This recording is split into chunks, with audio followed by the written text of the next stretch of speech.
I'm Camelia and this is KiniNews. Sabah was the main topic in the headlines today, with reports of a coup attempt against Sabah Chief Minister Hajiji Noor. However, Prime Minister Anwar Ibrahim has downplayed the issue and insisted that the situation was calm in the state. Prime Minister Anwar Ibrahim has denied that there is any political unrest in Sabah at the moment and added that there would be no change in the Sabah government. He said this in response to a question on rumors of a plot to topple the Sabah government.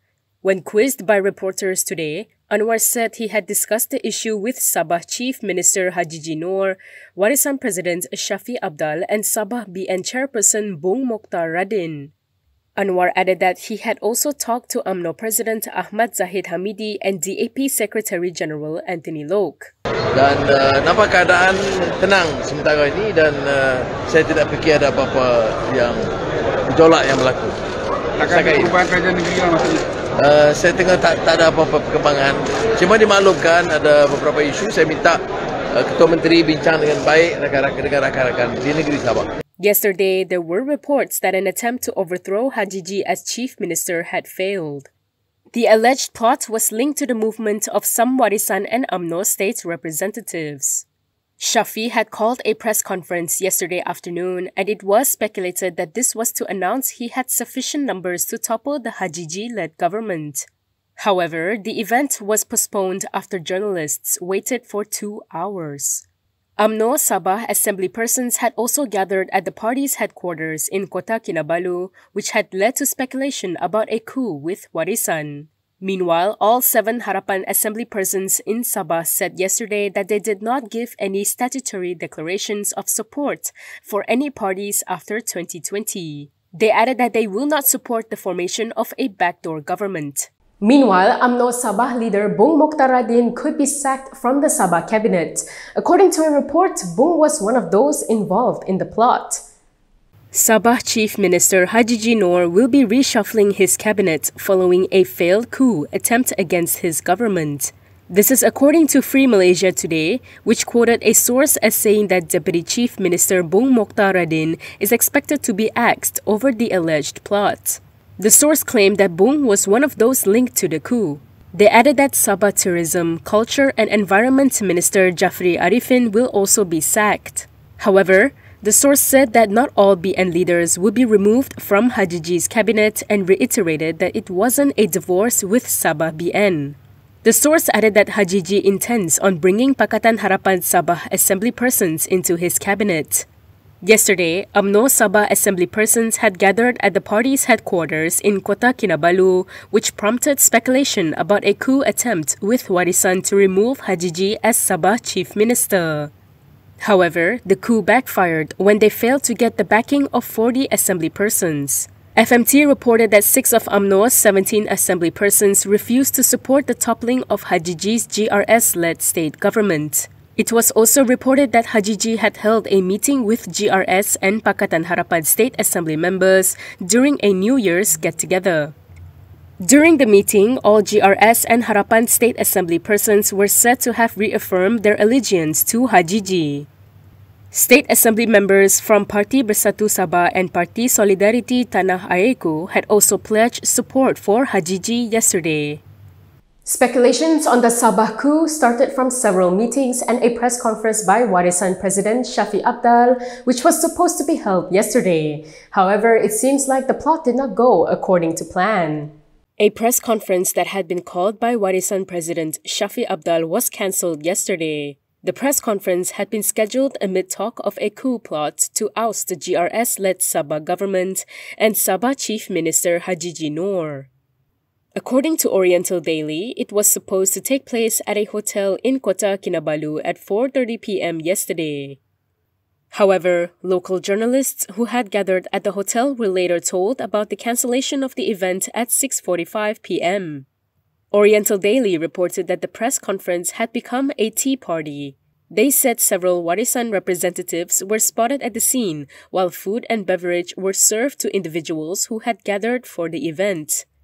Recently, there had been rumors that Sabah BN, which is part of the state government together with other parties, decided to switch camps and support Shafie's party. Malaysia Kini has attempted to contact Shafie for comment.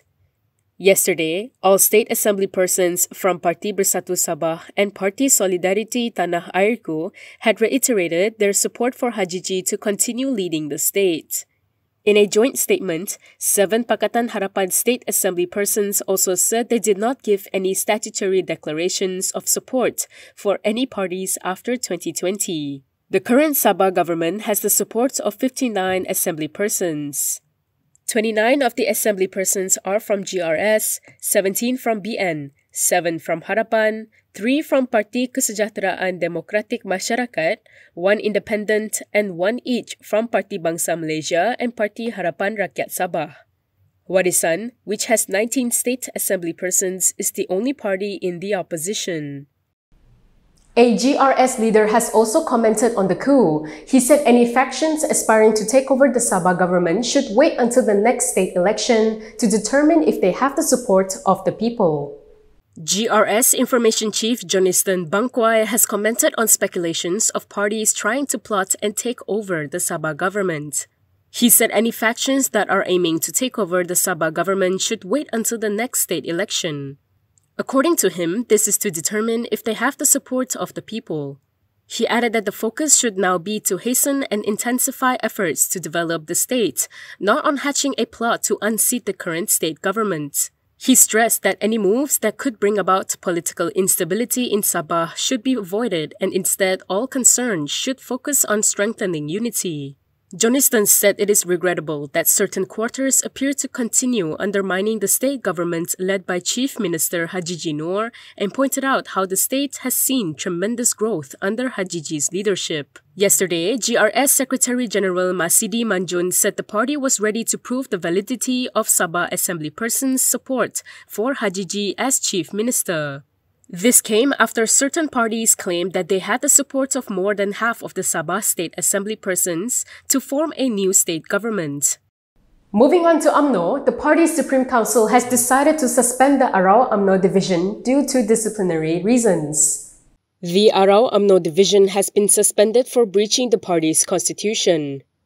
This was confirmed by UMNO Information Chief Isham Jalil after attending an UMNO Supreme Council meeting chaired by UMNO President Ahmad Zahid Hamidi yesterday night. Isham said the UMNO Supreme Council had decided to suspend the division for disciplinary reasons, which included breaching the party's constitution. Shahidan Kasim, who was the former Arau UMNO Division Chief, and his wife, Shamsia Yassin, who was the Arau UMNO Division's Women Chief, were also sacked from the party for breaching the party's constitution. Meanwhile, Isham said the appeal by former UMNO Supreme Council member Tajuddin Abdul Rahman on his suspension was rejected and is in effect from today. Earlier, UMNO Secretary General Ahmad Maslan in a post on Twitter said the main topic of discussion in the UMNO Supreme Council meeting was to finalize details and schedule for the party's General Assembly that will be convened from January 11 to 14th. The Court of Appeal has set 4 days, beginning July 11th, to hear Rosmah Mansour's appeal to quash her conviction and sentence in the case linked to the solar hybrid energy project in Sarawak. The hearing of Rosmah Mansour's appeal against her conviction, 10-year jail sentence and 970 million ringgit fine in a corruption case linked to the 1.25 billion ringgit solar hybrid energy project has been rescheduled to July 11th. The court has set 4 days from July 11th to July 14th for the appeal hearing, with the earlier hearing dates on June 22 and 23 vacated.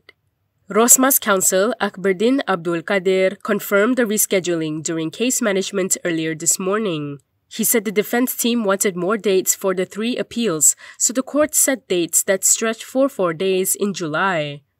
It was reported that Rosmah's legal team would be raising 127 grounds in her appeal. Among them are that she had no power to approve any government projects as she was just the wife of then-Premier Najib Abdul Razak, and that trial judge Muhammad Zaini Mazlan was allegedly biased against her. She also claimed that the real mastermind behind the crime was actually her former aide, Rizal Mansour. On September 1st last year at the Kuala Lumpur High Court, Zaini found Rosmah guilty and imposed sentences in relation to 3 graft charges involving the project for 369 rural schools in Sarawak. The court granted Rosmah a stay of execution on the imprisonment term and fine pending her appeal at the Court of Appeal. The High Court in Kuala Lumpur today allowed the application by former Prime Minister Ismail Sabri Yaakob for an injunction in his defamation suit against former UMNO Supreme Council member Lokman Noor Adam. The Kuala Lumpur High Court has allowed the application by former Prime Minister Ismail Sabri Yaakob for an injunction in his defamation suit against former UMNO Supreme Council member Lokman Noor Adam. The ruling was made yesterday after the lawyers representing Ismail Sabri and Lokman agreed to the injunction order, which is in effect until the disposal of the case. The court has fixed March 6 for case management.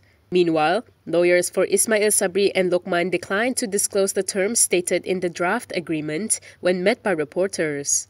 On September 12 last year, Ismail Sabri had obtained an interim injunction from the High Court for Lokman to delete immediately all videos on his social media accounts that allegedly defamed him. In the statement of claim, Ismail Sabri stated that Lokman had on August 22 made defamatory statements against him in a video titled, "Bila Presiden UMNO panggil tak datang, tapi PM ada masa jumpa Mahathir, Lokman Adam." He claimed the malicious, defamatory and untrue statements were uploaded on 4 social media accounts belonging to the defendant. According to Ismail Sabri, the words meant, among others, that he had met with Dr. Mahathir Mohamad and planned or intended to plan with the former Prime Minister and other oppositional political parties to remain as Prime Minister by turning his back on and betraying UMNO. And that is all from me today. For more stories, you can go to KiniTV.com. You can also follow us on Instagram, Twitter, YouTube, and Facebook for the latest news updates. If you'd like to support independent media, do consider subscribing to MalaysiaKini.com. I'm Kimilia. Thanks for watching.